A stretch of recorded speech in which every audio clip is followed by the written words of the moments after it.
దసరా బ్రహ్మాండంగా చేసుకుంటున్నాం. దీంట్లో ఒక మెసేజ్ ఉంది. దుష్టుల్ని ఎట్టి పరిస్థితుల్లో ఉపేక్షించకూడదని నేను అడుగుతున్నా ఇప్పుడు మిమ్మల్ని అందరినీ. 19/2004లో ఏం తమ్ముళ్ళు ఎవరన్నా నవ్వే పరిస్థితిలో ఉన్నారా ఈ రాష్ట్రంలో? పండుగలు చేసుకునే పరిస్థితిలో ఉన్నారా ఈ రాష్ట్రంలో?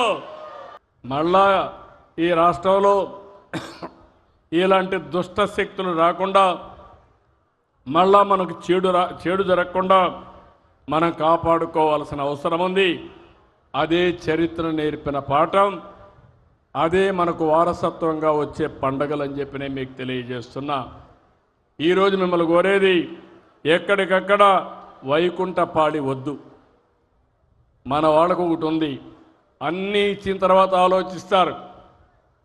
అన్నీ ఇచ్చారు, ఇంకొకడు వస్తే ఏదో ఇస్తాడని. ఏమి ఇవ్వడు, ఉండే అన్నీ పీకేస్తాడు.